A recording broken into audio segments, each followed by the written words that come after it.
장마철이라서 안 가고 더워서 안 가고, 그럼 더워서 여러분들의 이 보증금 뭐 1억 몇천 날려도 돼요? 그건 아니잖아요. 항상 이 경매나 부동산 이쪽에는 변수들이 꼭 생깁니다. 그래서 컴퓨터로 알아볼 수 있는 거는 한계가 있어요.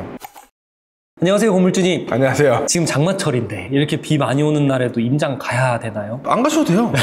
여러분들이 꼭 현장을 안 가셔도 됩니다. 컴퓨터로만 사무실에 앉아서, 집에 앉아서 충분히 물건 검색 가능하거든요. 가격 설정해가지고 입찰하시고 보증금이 날아갈 수도 있고, 시세보다 높게 받을 수도 있고, 안 팔릴 수도 있고, 원룸 한 40만 원 받을 줄 알았는데 30만 원밖에 못 받고, 이렇게 해도 돼요. 그거는 이제 여러분들의 선택이라고 저는 생각을 합니다. 솔직히 안 그런가요? 굳이 안 가도 됩니다. 그렇지만 제가 이렇게 일부러 장난식으로 좀 이야기를 하는 이유가 뭐냐면, 저도 그랬고요. 정말 많은 분들이 현장 임장을 가는 걸 싫어해요. 그리고 요즘 세상이 또 어떤 세상이에요? 핸드폰 하나만 있으면, 노트북, 컴퓨터 한 대만 있으면 많은 방법으로 시세 조사도 할 수 있고, 월세 임대 수요라든지 가격 세팅도 다 우리가 조사할 수가 있어요. 이런 부분들로 인해서 너무 자료가 많으니까 현장을 자꾸 안 가려고 하세요. 결국에 특징이 뭔지 아세요? 항상 이 경매나 부동산 이쪽에는 변수들이 꼭 생깁니다. 그래서 컴퓨터로 알아볼 수 있는 거는 한계가 있어요. 시세, 월세 이건 어느 정도 알아볼 수는 있겠죠. 근데 여기에서 확신이라는 게 들까요? 들지 않아요. 그리고 나서 여러분들이 낙찰을 받아서 나는 500에 40만 원 놓을 수 있었는데 500에 30만 원도 못 나요. 누구한테 뭐라고 할 거예요?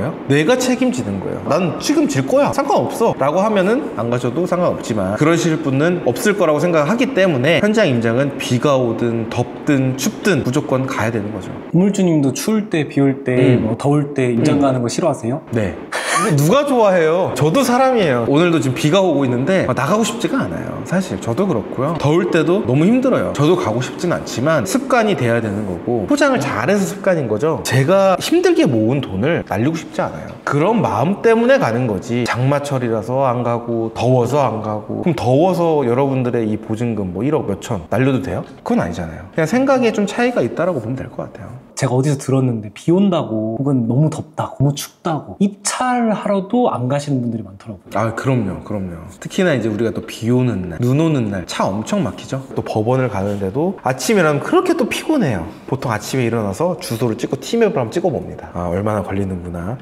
그러면 조금 더 쉴 수 있겠다. 조금 더 누워있기도 하고, 그러다 보면 이게 또 안 가게 돼요. 근데 진짜 비 오는 날, 눈 오는 날, 연휴 낀 날 입찰을 안 오십니다. 그만큼 입찰을 또 안 오시다 보면 경매에서도 기회가 생긴다고 저는 생각을 하기 때문에, 오히려 남들이 힘들고 할 때 내가 이때 조금만 더 하면 내가 더 빨리 기회를 잡지 않을까라고 생각을 하면 좋을 것 같아요. 이런 거는 비 오는 날에만 볼 수 있다, 뭐 이런 것들이 있을까요? 비 오는 날 우리가 체크할 수 있는 거는 좀 누수 관련된 부분들인데, 제가 딱 기억나는 거는 겉모습으로 봤을 때는 신축급이었어요. 다가구 주택이. 근데 거기가 이제 반지하가 있었거든요. 딱 문을 열고 반지하를 내려가려고 하는데, 문을 딱 열자마자 그 습함 말죠. 비 오는데 밖에만 더 습해, 안에가. 그거 진짜 심각한 거잖아요. 더 습해. 누가 막 가습기 틀어놓은 것처럼 막 습해요. 지하로 이제 내려가는데 찰랑찰랑한 거예요, 발이. 봤더니 이제 물이 한 발목 조금 안 되게까지 좀 흥건했던 그 기억이 있어요. 그래서 그때 그 기억이, 누가 애기들 목욕할 때 장난감 같은 거 띄워놓는 거 아세요? 오리가 있었어요. 진짜예요. 오래가 있었어요. 그래서 그거 보고, 와, 이게 진짜 비 오는 날이니까 더 이런 게 더 심했을 수도 있겠다, 이런 걸 또 보죠. 비 안 오면은 괜찮은데 비가 오면은 물이 있다, 그러면 이건 분명히 외벽이거든요. 외부에서 침투가 되는 거예요. 내부에서 그럴 리가 없잖아요. 외부에 좀 문제되는 부분들을 장마철에는 우리가 알 수가 있는 거죠. 아파트는 누수 기록이 관리실에 저장이 된다고 알고 있거든요. 근데 빌라 같은 경우는 그런 게 어디에 가서 물어봐야 알 수 있는? 비밀입니다. 똑같은 원리예요. 아파트 같은 경우에는 관리실에서 그런 부분들을 알고 있다고 했잖아요. 빌라는 관리실이 없잖아요. 그럼 빌라를 관리해 주시는 분이 계세요. 업체일 수도 있고요. 업체를 끼고 하는 경우에는 업체에서 또 이런 부분들을 또 알고 있어요. 수리했다거나 뭐가 접수가 됐다거나. 만약에 업체가 없다면 이제 반장님이죠. 그 빌라 한 건물에 반장님이 계세요. 반장님이 다 알고 계십니다. 이 반장님이 알 수밖에 없는 게, 누수가 생기거나 뭐가 엘리베이터가 문제가 생겼거나 복도 청소가 안 되거나 전기가 문제가 생겼거나 옥상 방수가 문제가 생기거나 이러면 사실 반장님이 해결을 해주세요. 근데 반장님이 그냥 내 돈으로 그냥 해주는 건 아니고요. 매월 이제 관리비를 n분의 1로 또 받고, 대신에 반장님은 관리비를 안 내는 조건으로 해서 요걸 좀 관리를 해준다든지, 그리고 회의도 하고 이런 부분들이 또 있다 보니까, 빌라 같은 경우에는 이제 반장님을 또 찾아가지고 이런 부분에 대해서 히스토리를 물어보면 우리가 알 수가 있죠. 이런 거는 거기 가야지 알 수 있는 거죠? 그렇죠. 경매지에 나와 있지는 않아요. 501호 반장님 이렇게 나오진 않잖아요. 현장에 가야지만 해결이 되는 거고, 저 같은 경우에는 업체가 있었어요. 업체도 있고 반장님도 있어요. 그러니까 업체만 있으면 뭐예요? 반장님이 최종적으로 뭔가 이렇게 이야기가 돼야 되는 부분들이 있기 때문에 저는 업체한테 일단 정보 다 얻고 빌라에 반장님이 혹시 몇 호신지 그 다음에 연락처를 물어봅니다. 연락처부터 먼저 물어보면 거부를 당하잖아요. 호실에 대한 정보도 얻을 수가 없어요. 일단 가벼운 질문부터 해서 우리가 정보를 얻고 그 다음에 주기 어려운 부분들을 두 번째로 질문해서 정보를 받는 거죠. 연락처를 못 받아도 501호면 501호 벨 누르면 되잖아요. 쪽지 붙여도 되는 거고 그런 형태로 전 진행을 했습니다. 점유자가 반장님이면 어떡해요? 점유자가 반장님 경우도 있어요. 굉장히 당황스러워요.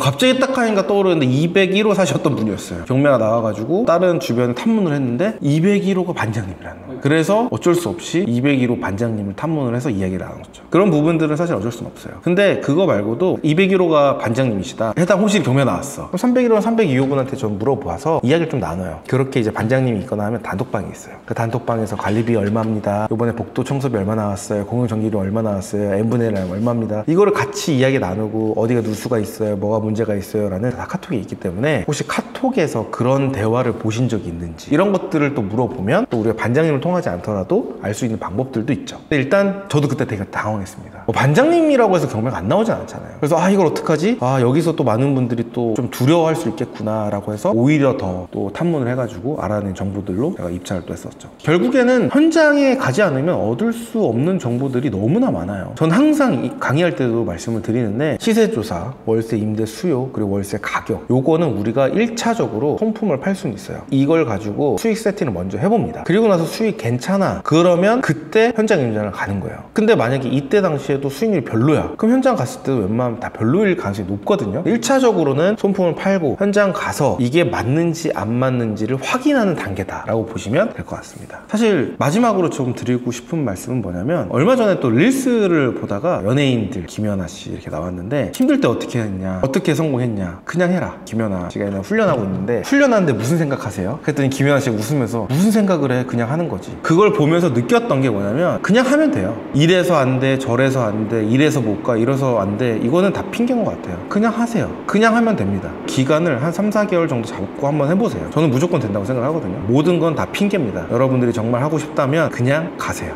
Just do it. 맞아요. Just do it. 그래서 오늘 영상을 보고 많은 정보도 또 얻으셨으면 좋겠고 많은 걸 또 느끼셨으면 좋겠습니다. 그리고 제가 요번에 다가구 경매 세미나와 단타 경매 세미나를 진행을 합니다. 이 두 가지는 전혀 다른 내용이에요. 많은 분들이 난 다가구도 하고 싶고 단타도 하고 싶고 뭐 이렇게 얘기하시는 분들이 많습니다. 근데 지금 상황에서는 어떤 분은 단타를 해야 되시는 상황도 있을 거고 어떤 분은 난 다가구를 먼저 하고 또 단타를 하고 싶어 라고 하시는 분들도 분명 계실 거예요. 그래서 여러분들의 고민을 제가 덜어드리기 위해서 이 다가구 경매 세미나와 단타 세미나 이 두 가지를 같이 좀 진행을 하고 있으니까 고정 댓글 확인하셔서 여러분들이 원하는 세미나 신청해 주시면 좋을 것 같습니다. 오늘 영상도 유익하셨다면 좋아요, 구독, 알림 설정 부탁드리겠습니다. 오늘도 시청해 주셔서 감사합니다.